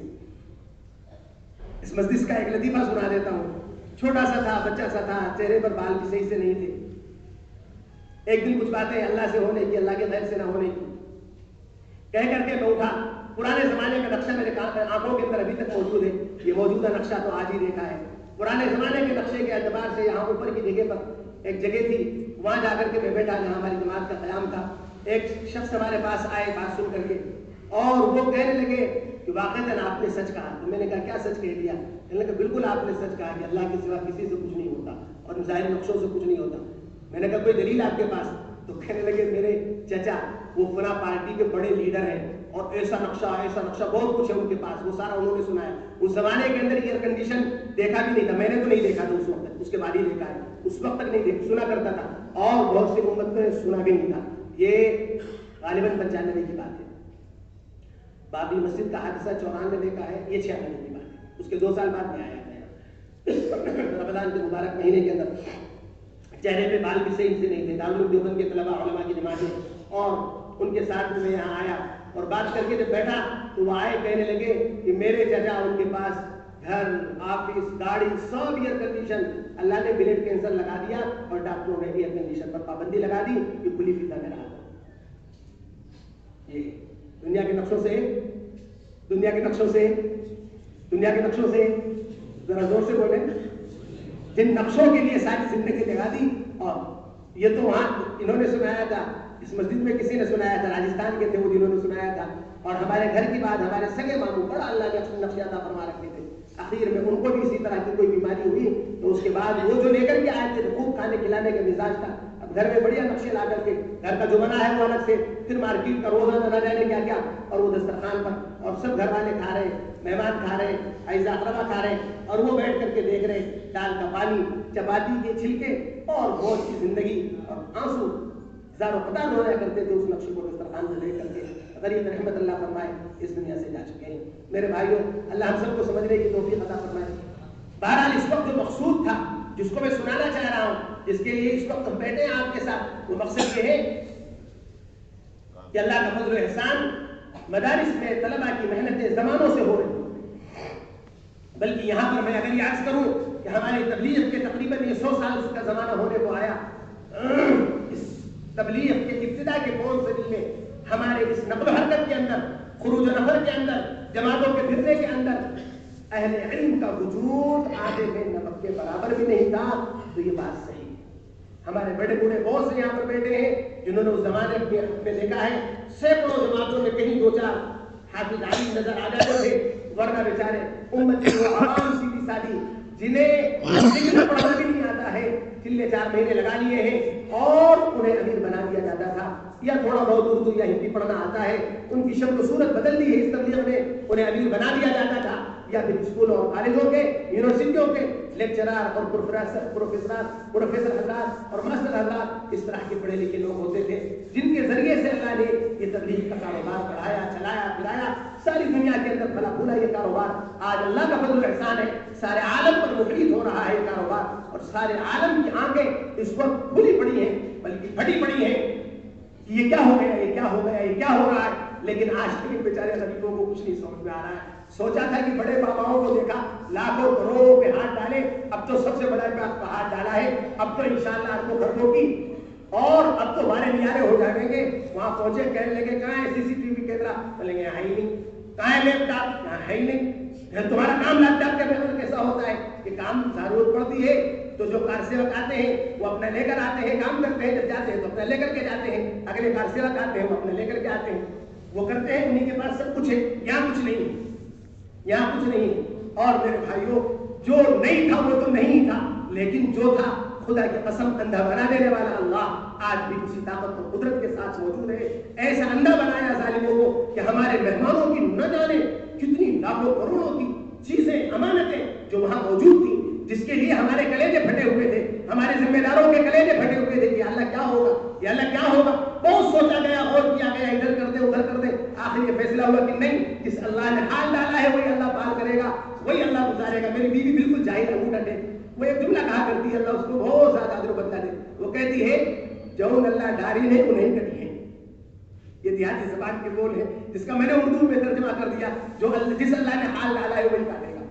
وہ اکثر اللہ کی بندی کبھی کوئی بات ہوتی ہے تو وہ جملہ کہہ دیتی ہے، میرا ایمان تازہ ہو جاتا ہے، مجھے پہنچ آ جاتی ہے، وہ جملہ کہتی ہے جون اللہ ڈاری نے انہیں کٹی، جون اللہ ڈاری نے انہیں کٹی۔ ہو سکتا ہے یورپ کے لوگ کچھ یہاں ہوں جو ہماری اس بھاشا کو سمجھ رہے ہوں، انہیں مزہ آ رہا ہوگا، اس جملے کا مزہ آ رہا ہوگا، جس اللہ نے ڈالا ہے وہی کاٹے گا۔ یہی طے ہوا کہ جس حال میں اللہ نے یہ ساری چیزیں پیدا کی ہیں وہی اللہ گزارے گا۔ بغل میں الماری رکھی ہوئی ہے مولانا یوسف سرانی صاحب کے کمرے میں، چابی بھی حواس باختہ ساتھی اسی میں لگی چھوڑ کر کے چلے۔ کوارنٹائن کے وقت میں ایسے حواس باختہ تھے ساتھی، ایسا حال تھا۔ وہ 31 مارچ کا دن اور دن گزر کر کے آنے والی رات، اور رات میں 12 بجے کے بعد 2:30 بجے کی رات کا وقت، جب یکم اپریل شروع ہو چکا تھا اور جب 2:30 بجے رات میں وہ تالا لگایا جا رہا تھا، وہ سارا آنکھوں کے سامنے منظر ہے۔ ایک ہمارے مدرسے کا طالب علم، چھوٹا سا معصوم 15-16 سال کا بچہ، 17 سال کا ہوگا زیادہ، وہ بچہ بیٹھا ہوا ہے، بڑوں کی اولادوں میں ہے، آنکھیں ڈبڈبائی ہوئی ہیں، سر جھکائے ہوئے ہیں۔ کسی نے دیکھ لیا آنکھوں کے آنسو کو، کہنے لگا تجھے کیا ہو گیا؟ کہنے لگا یہ منظر نہیں دیکھا تھا، یہ منظر نہیں برداشت ہوا۔ بچے رو رہے ہیں، ایسا عجیب منظر تھا میرے بھائی۔ تالا لگا دیا، شان بے نیازی ہے مولا کی، شان بے نیازی ہے مولا کی۔ اپنے نبی کو بیت اللہ سے اٹھا کے لے جائیں اور مسجد نبوی کا دوسرا دربار قائم کر دیں، اس کی شان بے نیاز ہے، بے نیاز، اسی کی شان بے نیازی نے میرے بھائیو آج ہمیں تمہیں نواز رکھا ہے۔ اگر اس کی شان بے نیازی کا منظر نہ ہوتا تو ہمارا یہ انڈیا اس لائق کہاں تھا کہ یہاں تمہیں مرکزیت دی جاتی۔ جی ہاں، جن پہلوں سے اس نے لیا ہے انہیں دکھلانا تھا کہ دیکھو اگر تم ناقدری کرو گے تو ہم قدردان کہاں سے لاویں گے؟ اس ہندوستان کی دھرتی سے جہاں سب سے بعد میں ایمان کی دعوت پہنچی، ایمان کی دعوت کو لے کر جماعت پہنچی، وہاں سے ہم بدل لاویں گے۔ تم کیا سمجھتے ہو؟ وَإِن تَتَوَلَّوْا يَسْتَبْدِلْ قَوْمًا غَيْرَكُمْ ثُمَّ لَا يَكُونُوا أَمْثَالَكُمْ۔ اب میں اپنے دوستوں سے کہتا ہوں کہ یہ اللہ نے جو دولت آپ کو عطا فرما رکھی ہے یہ محض اللہ کی عطا ہے، یہ نہ الیاس کی، نہ الیاس کے باپ کی، نہ ان کے اولادوں کی، یہ اللہ کی دین ہے، اللہ کی دین ہے، اللہ کی عطا ہے۔ اللہ جزائے خیر دے ہمارے بزرگوں کو، ان بزرگوں کے ذریعے سے دیا ہے، اس لیے ہم ان کے دیوانے ہیں، ان کے اشاروں پر ہم اپنی جانوں کو قربان کرنے کے لیے تیار ہیں۔ یہ دولت اللہ نے ان کو ذریعہ ہمیں دینے کو بنایا ہے، اس لیے ہم ان کے قدردان ہیں، لیکن دینے والا اللہ ہے، اور جس شان بے نیازی سے اوروں کو سے لے کر ان کو دے سکتا ہے، اسی شان بے نیازی سے کوئی رشتہ ہمارا تمہارا نہیں، اللہ ہم سے بھی دے سکتا ہے۔ ڈرو اس دن سے جس دن یہ فیصلے نافذ ہو جائیں اور ہو کر رہیں گے۔ حضرت عیسیٰ تشریف لائیں گے، حضرت مہدی تشریف لائیں گے، ہمیں کہیں ایسا اشارہ آج تک روایات میں، احادیث میں یا شروحات میں نہیں ملا ہے کہ ان کی مرکزیت ہندوستان کی طرف آئے گی۔ وہ وہاں شام کے اندر ہوں گے، ان کے سارے مارکے انہی علاقوں کے تذکرے ملتے ہیں، یقیناً جب وہ ہوں گے تو مرکزیت انہی کے پاس ہوگی۔ میرے بھائیوں، ان سے پہلے یہ دولت ہم سے نہ چھن جائے، اس کے لیے اپنے جان و مال کو، اپنی زندگیوں کو، عزت و آبرو کو اللہ کے دین پر لگانے کی نیتیں کرو کہ اللہ نے دولت ہمیں دے رکھی ہے، ہمیں محروم نہ کریں گے انشاءاللہ، کریں گے انشاءاللہ، دے رکھا ہے مولا نے۔ اور قدردانی یہ ہے کہ ہم اپنے جان و مال کے سودے جو ہوئے پڑے ہیں اللہ سے، کوئی نیا سودا کرانے نہیں آیا ہوں۔ ان اللہ اشتری من المؤمنین انفسهم واموالهم بان لهم الجنہ، پوری جان پورے مال کا سودا ہوا ہے۔ ہمارے ایک ساتھی نے مجھ سے کہا تھا کہاں سے ثابت چلا، کہاں سے ثابت 4 مہینہ؟ میں نے کہا نہیں ثابت، چھوڑو چلا 4 مہینہ، کچھ ثابت ہے نہیں ہے، جو ثابت ہے اب وہ حق پکا بچارا کیوں بھائی؟ تو اس کو چلا 4 مہینے نہیں ثابت ہے، جو ثابت ہے۔ ارے بولے والے بھائی کے نام، ارے بولو نا میرے پیارے بھائیوں، ثابت ہے نہیں ثابت ہے؟ وہ ہکا بکا بیچارہ، اس لیے کہ دلائل پوچھنے والے یاد رکھنا اکثر جان چور ہوتے ہیں۔ دلائل پوچھنے والے جان قربان کرنے کے لیے دلیلیں نہیں پوچھتے ہیں، جان چرانے کے لیے پوچھا کرتے ہیں۔ جی ہاں، اور ہمارا تو ان سے بہت پرانا مارکا چلا آ رہا ہے۔ طالب علم کے زمانے میں جب چھیڑا کرتے تھے یہ ہمیں، تو ہم ان سے کہا کرتے تھے کہ بھائی دلائل کی بات نہ کرو، دلیلوں کی بات یہ ہے کہ ابو بکر آئے تو سب سے پہلے تلوار ہماری تمہارے گردن پر ہوگی۔ صحیح کہہ رہا ہوں غلط کہہ رہا ہوں؟ ارے بولو میرے پیارے بھائی، اب صدیق اکبر اگر آج ہمیں اللہ بھیج دے تو سب سے پہلی تلوار وہ کس کے گردن پہ رکھیں گے؟ جی، چٹیا پرشادوں، دھتیا پرشادوں، دنیا کی قوموں، یا ہم پگڑی دستار والوں کے کندھے پر؟ ہم نے نبی محمد صلی اللہ علیہ وسلم کے دین کا کیا ماجا کر رکھا ہے، اللہ ہمیں معاف کرے۔ بہرحال محنتیں ہوا کرتی تھیں، کچھ طلبا کی نقل و حرکت، اللہ کا فضل و احسان، یہ جو بچوں کی تھوڑی سی محنت، روزانہ کی 10 منٹ کی ملاقات، 10 منٹ کا مشورے، 10 منٹ کی تعلیم، اور جو ہے ہفتے کے 2 کا شو، 2 جمعراتوں کا نکلنا، اور پھر رمضان کی چھٹیوں میں تھوڑا بہت ٹیڑھا میڑا چلا، اس لیے کہ طلبا ہے بیچارے۔ اب آپ حضرات ناراض ہوں گے، ہم آپ کی چلوں کو ٹیڑھا میڑا کہہ رہے ہیں، اگر کہہ رہے ہیں تو کون سا غلط کہہ رہے ہیں؟ کب چلا لگایا پورا بتاؤ آپ نے طالب علم کے زمانے میں؟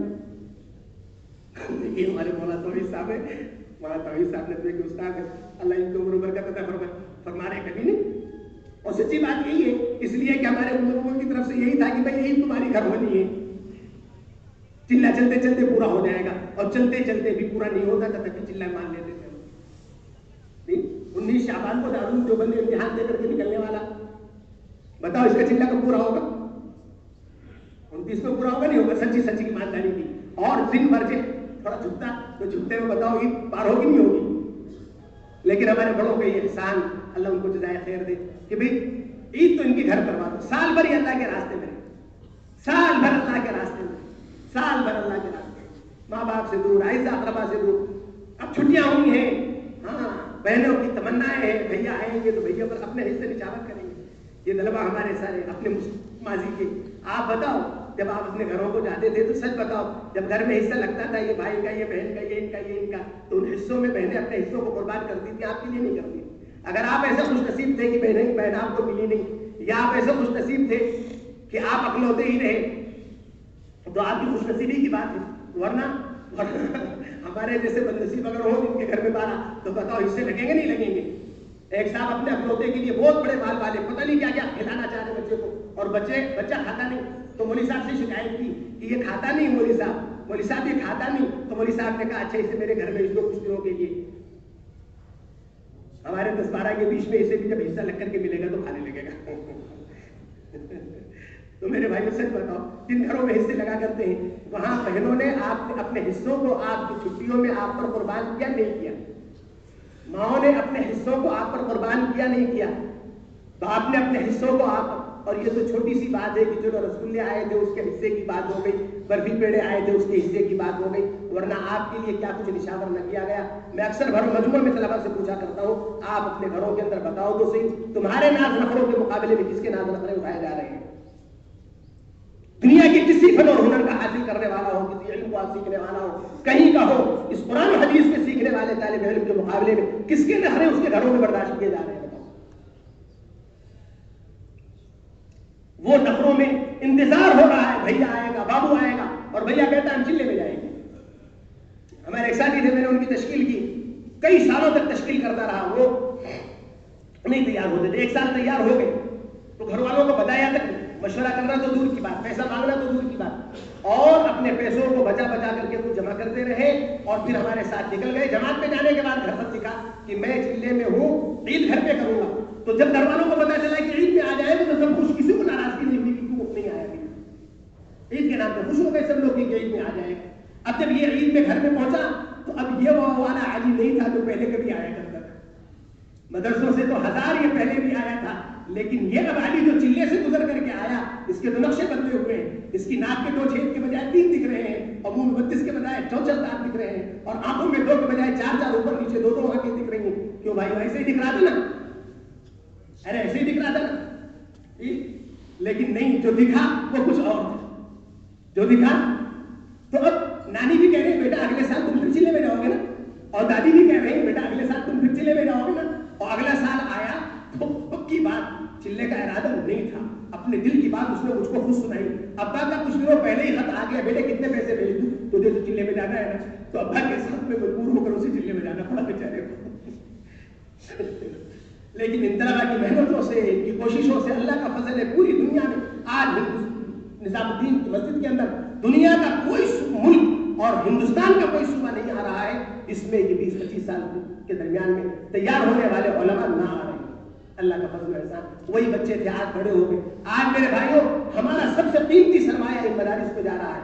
اگر ہم نے مدرسے میں داخل کرا کے چھوڑ دیا اور یہ فکر نہ کی کہ یہ اپنے علم کو لینے کے ساتھ ساتھ اپنے علم کو لگانا بھی سیکھیں، اپنے علم کو زندگیوں میں اتارنا بھی سیکھیں، تو میرے بھائیوں کہیں ایسا نہ ہو کہ یہ علم کی راہوں پر چلتے چلتے علم کی راہوں سے بھٹک نہ جائے۔ اس کے لیے ہمیں کوشش کرنی پڑے گی۔ جیسے یہ ہمارا ایک مجمع اس وقت نظر آ رہا ہے جو تھوڑی پچھلی محنتوں کا نتیجہ دکھ رہا ہے، آج پورے ہندوستان میں اس طرح سے فکر ہو رہی ہے کہ یہ مجمع ہمارے ضائع نہ ہو، یہ کام پر لگے، اور بالخصوص ان حالات نے مجبور کیا کہ اس وقت پورے ہندوستان میں اجتہاد کیا جائے۔ ہوتا ضرور تھا لیکن کہیں تھا کہیں نہیں، کہیں کم تھا کہیں زیادہ تھا، اور بہت سے ایسے علاقے تھے جہاں کچھ بھی نہیں تھا،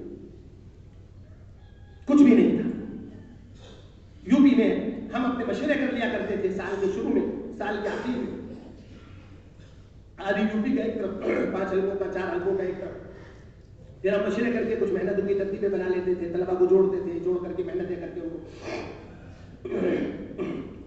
اس سال حضرت نے یہ اہتمام فرمایا کہ یو پی کے دونوں مشوروں میں، میرٹھ اور لکھنؤ ایک ہی جمعرات میں دونوں مشورے تھے، دونوں مشوروں میں نظام الدین سے جماعت تھے، وہاں بیٹھ کر کے الحمدللہ آج یو پی کے لوگوں نے اپنے تمام اضلاع کے طلبا کے جوڑوں کو سوچا، اس کی محنت کی ترتیبوں کو سوچا، اور اب تک یہ ہوتا تھا کہ طلبا مدرسے میں محنت کر کے مدرسے سے بھی آئے، مدرسے میں واپس کر دیا، لیکن اب ہمارے سارے طلبا پورے ہندوستان کی ہر مسجد کے اندر اور ہر مسجد کے محلے کے اندر اور محلوں کے گھروں کے اندر اس وقت موجود ہیں۔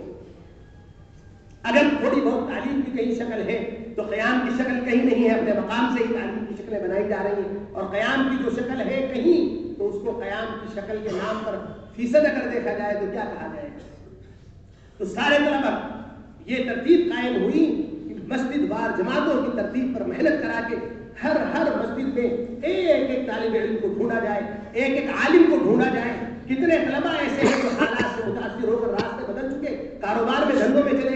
ہمارا بمبئی تو ایسا اوٹیا ہے کہ سارے ہندوستان سے بھاگ بھاگ کر کے طلبا اور علماء اس وقت روزی روٹی کی تلاش میں وہاں پہنچ رہے ہیں. ہم نے خاص طور پر بمبئی والوں سے کہا کہ تم ان کو مارکیٹوں میں جا کے ڈھونڈو, ان کے کاروبار میں ڈھونڈو, ان کو جو ہے جگہ جگہ جا کے ڈھونڈو. ان کو صرف اپنی فہرستوں میں مت ڈھونڈنا کہ ہمارے مسجد محلے کے طلبا کتنے ہیں, نہیں, کتنے ہیں جو تمہارے آ چکے ہیں انہیں بھی ڈھونڈو. اور یہ جو ہمت توڑے بیٹھے ہیں ان پر بالخصوص محنتیں کر کے ان کے 4-4 مہینے وصول کرو, ان کے 4-4 مہینے نقد وصول کر کر کے ان کو اللہ کے راستے میں بھیجو, پوری بمبئی میں پھیلا دو.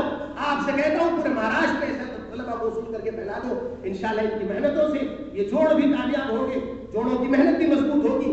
اور یہ طلبا انشاءاللہ جب 4 مہینے لگا کے آئیں گے تو علم کی راہوں سے بھٹکنے سے بچ جائیں گے اور آئندہ انشاءاللہ تکمیل تعلیم کی طرف آنے والے ہو جائیں گے. ورنہ آج روزی کی راہوں پہ جو نکل گئے ہیں وہ نہ جانے کہاں کتنی دور نکل جائیں گے. اس لیے میرے بھائیوں نیتیں کرو, انشاءاللہ ایک ایک کو تلاش کریں گے, ایک ایک کو ڈھونڈیں گے, صرف مسجدوں میں اور گھروں میں نہیں بلکہ کاروباروں میں ڈھونڈیں گے کہ ہمارے علاقے میں باہر کا کوئی آ کر کے کسی کاروبار میں تو نہیں لگ گیا. نقد 4-4 مہینے کی تشکیلیں کر کے اب سے لے کر شوال کے رزق تک انشاءاللہ یہ 4 مہینے پورے ہو رہے ہوں گے. اس وقت مدرسہ کھلنے کا وقت آ رہا ہوگا, یہ انشاءاللہ 4-4 مہینے لگا کر کے مدرسہ ہو جائیں گے. تو یہ مشورے ہوئے اور الحمدللہ 104 جوڑ صرف اسی دن طے ہو گئے. اس کے بعد یہ تھا کہ آپ اپنے علاقوں میں جتنی ضرورت سمجھتے ہو اپنے علاقوں کے ترتیبیں بناؤ. الحمدللہ خود ہمارے ضلع کے اندر جو بہت کمزور دینی دنیاوی اور تعلیمی ہر اعتبار سے پسماندہ ضلع, وہاں پر 1 جوڑ طے ہوا تھا اس مشورے میں اور 4 جوڑ الحمدللہ ہم نے اپنے ضلع میں کیے, جس کی محنت کے نتیجے میں 3 جماعتیں الحمدللہ اب تک روانہ ہو چکی ہیں, جس میں سے ایک مدرسے میں ایک محتمل ایک ادارے کے مولانا سہیل صاحب ندوی دعوت برکاتہ العالیہ اپنے ادارے کے بانی بھی ہے اور محتمل بھی ہے, وہ خود اس جماعت کو لے کر چل رہے ہیں. جس مدرسے میں 12 سال تک رہا اس مدرسے کے صدر مدرس وہ اس وقت اس ایک جماعت کو لے کر چل رہے ہیں. اور ایک باندھا کے مدرسے کے استاد جو ہمارے ضلع کے ہیں اس وقت گھر پڑے ہوئے تھے, ابھی جوڑ ہوا اس میں تشریف لائے, پھر عزم و ارادہ کیا, الحمدللہ محنت کر کے جماعت بنائی. اور کئی علماء, تینوں جماعتوں میں کئی علماء ہیں الحمدللہ. یہ جماعتیں الحمدللہ ہمارے ضلع کے اندر دیہاتوں کے اندر پسماندہ دیہاتوں کے اندر جہاں عام جماعتیں ہمت نہ کرتی ہو جانے کی, ایسے علاقوں میں یہ اہل علم الحمدللہ جماعتوں کو لے کر کے گر رہے ہیں, طلبا اور علماء الحمدللہ. ایک مثال میں نے اپنے ضلع کی سنا دی, ورنہ الحمدللہ امید یہ ہے کہ کئی 100 جوڑ صرف یو پی میں ہوں گے انشاءاللہ. دلی میں جہاں ہم صرف 4 جوڑ اس طرح کا کر پاتے تھے, زیادہ سے زیادہ جوڑ تک کیا تھا, 4 جوڑ 4 حصے میں کر کے 4 جوڑ تشکیل جوڑ کر لیا کرتے تھے. اس سال 20 جوڑ تقریباً ہو چکے یا اس سے زائد ہو چکے. 18 جوڑ پہلے ہی دن طے ہوئے تھے جب پہلا مشورہ ہوا. کتنے جوڑ طے ہوئے پہلے مشورے میں؟ 18 جوڑ طے ہوئے الحمدللہ صرف دلی کے. اور دلی کے جوڑوں کا حضرت نے اہتمام فرمایا کہ ان کے تمام جوڑوں کے لیے نظام الدین کے مشورے سے حضرت نے اپنے مشورے سے جماعت بنائی تاکہ ان سارے جوڑوں کو مضبوط طریقے سے کیا جائے. اس کے بعد حضرت نے 4 جماعتیں پورے ہندوستان کے تمام صوبوں کے لیے بنا دی, جس میں سے ایک جماعت آپ کے پاس اس وقت ہے. آج تیسرا جوڑ ہم آپ کے پاس بیٹھے ہیں, کل ممبئی اور پرسوں سورت گجرات میں ہم ان دونوں صوبوں کی ترتیبوں سے فائدہ ہو کر کے آئے. آج آپ کو ابھی بیٹھ کر کے اسی وقت اس مجلس کے بعد آپ کو اپنے حلقے لگانے ہیں, حلقوں کی ترتیب سے آپ کو بٹھایا جائے گا اور آپ اپنے علاقوں کے اندر دیکھیں کہ کتنے طلبا ہو سکتے ہیں آپ کے پاس. پھر اس کے اعتبار سے آپ ضلع میں 1 جوڑ 2 جوڑ 3 جوڑ, ہمارے یو پی میں تو زرخیز ضلعوں میں 8-8 10-10 جوڑ ایک ضلع میں ہوئے ہیں الحمدللہ. ایک ضلع میں دیوبند سہارنپور وغیرہ کے جو علاقے ہیں وہاں ایک ضلع میں 8-8 10-10 جوڑ کرنے پڑے. ان کا مجمع اتنا زیادہ ہے دیہاتوں کے اندر پھیلا ہوا, اور ان کے پاس الحمدللہ طلب علم والے اتنے زیادہ ہیں کہ اللہ کے فضل و احسان سے ایسا کرنا پڑا. اور آپ کے یہ مہاراشٹر بھی الحمدللہ کم زرخیز نہیں ہے, آپ کے یہ مہاراشٹر اللہ نے بہت نوازا ہے آپ کو.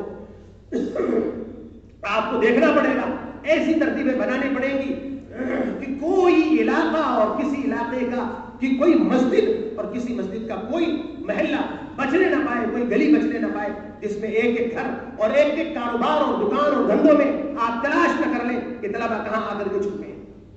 تلاش کریں گے انشاءاللہ. اس طرح سے آپ کو اپنے جوڑوں کی اس وقت میں عنوان اصلاً ہمارے لیے یہ طلبا ہیں. ان طلبا کے جوڑوں کی ترتیب ہمیں بنانی ہے. یہ تشکیلی جوڑ ہمارے بڑوں کی طرف سے ہمیشہ سے 2 جوڑ کی بات کہی جاتی رہی ہے. 1 سال کے شروع میں تاکہ طلبا کو مقامی کام سے جوڑا جائے, 1 سال کے آخر میں تاکہ ان کی تشکیلیں کی جائیں. عصری طلبا میں تو الحمدللہ کسی نہ کسی درجے میں، بلکہ بعض علاقوں میں تو بہت مضبوط طریقے سے الحمدللہ یہ جوڑ ہوتے رہے، تشکیلیں ہوتی رہیں، اور جیسا کہ میں نے عرض کیا کہ شروع سے اس تبلیغ میں اللہ کا فضل و احسان عصری تعلیم والے رہے اور کثرت کے ساتھ رہے، اور ان جماعتوں کو لے کر کے چلنے پھرنے والے عام طور پر ان اسکولی اور جو ہے کالجی اور یونیورسٹی کے لوگوں نے سنبھالا ہے الحمدللہ۔ اللہ ان کو بھی کیے کا بدلہ عطا فرمائے اور ترقیات عطا فرمائے میرے بھائیوں۔ لیکن مدرسی طلباء کے اعتبار سے ان جوڑوں کی طرف یا تو توجہ ہی نہیں تھی، اور اگر تھی تو بہت معمولی درجے میں کچھ شکلیں تھیں۔ آج اللہ کا فضل ہے، اللہ نے یہ دن دکھلائے ہیں کہ ہمیں مسجد طلباء کو ڈھونڈنا ہے، لے کر آنا ہے، ان کو جوڑ کرنے ہیں، اور اس کے لیے ہمیں جوڑوں کی ترتیب بنانی ہے۔ ایک تو آپ کو یہ بیٹھ کے طے کرنا ہے کہ آپ کو اپنے علاقوں میں کتنے جوڑ طے کرنے ہیں، اور دوسرا آپ کو یہ دیکھنا ہے کہ یہ جوڑ کس وقت میں کرنے ہیں، کس دن میں کرنے ہیں، کس تاریخ میں کرنے ہیں، یہ سارا نظام آپ کو بنانا ہے۔ اس میں ذرا سے اس بات کا ضرور خیال رہے کہ طلباء چونکہ عنوان ہے اور ان کی چھٹی عام طور پہ جمعرات جمعہ میں ہوتی ہے، تو اب آپ یہ دیکھیں کہ وہ طلباء آپ کے 100% کیسے قابو میں آئیں گے۔ بے شک اس وقت تعلیم نہیں ہو رہی ہے، مدارس بند ہے، لیکن کہیں نہ کہیں آن لائن تعلیم کے سلسلے ہیں، کہیں نہ کہیں انفرادی شکلیں تعلیم کی بنی ہوئی ہیں۔ تو بہرحال آپ ایسا نظام قائم فرمائے جس میں 100% قابو میں رہے۔ ایسا نہ ہو کہ کوئی عذر کر دے کہ ہمارے بچے فارغ نہیں ہیں اور ہم فارغ نہیں ہیں، ہمارے پاس وقت نہیں ہے۔ اس کا خیال رکھتے ہوئے آپ کو دن اور تاریخ اور وقت دیکھنا پڑے گا، اور پھر اس کے بعد آپ کو اپنے محنت کی ترتیبیں بنانی ہیں، اپنی جماعتیں بنانی ہیں جو سارے علاقوں کے اندر اس محنت کو قابو میں لانے کی فکر کریں۔ اور آپ کو اصل فکر تو اپنے اپنی شب گزاریوں سے اور اپنے اپنے ماہانہ جوڑوں سے اور اپنے اپنے پرانے قدیم مشوروں سے مسجد وار سطح پر آپ کو محنت کرانی پڑے گی۔ لیکن جو جماعت آپ بنائیں گے اہل علم کی پرانوں کی، یہ مل کر کے اس محنت کو آگے بڑھائیں گے۔ اگر آپ نے اس کی جماعتیں نہیں بنائیں تو پھر بات قابو میں نہیں آئے گی۔ تو اس لیے ہمیں محنت کی جماعتیں بنانی ہے۔ تو یہ ساری باتیں ہمیں ابھی حلقوں میں بیٹھ کے طے کر لیں گے انشاءاللہ۔ دیکھیں کیسے دو حلقوں کے اعتبار سے کیسے بٹانا ہے، کیا کرنا ہے، گروہ کے اعتبار سے بٹانا ہے۔ مولانا تشریف لائیں، تشریف لائیں۔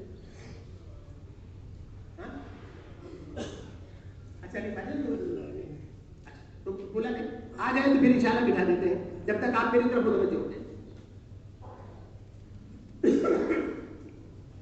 ایک زمانہ تھا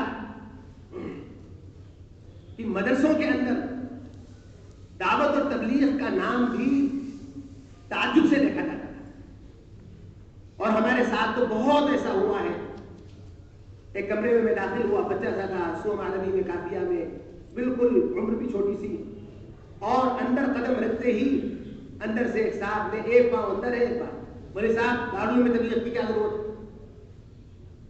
اور میری ٹانگ باہر کی باہر رہ گئی، اندر کی اندر رہ گئی، تو اب سانس کہاں رہی ہوگی، خدا کا کرم کی اٹکی رہ گئی ہوگی، آگے نہ بڑھ گئی۔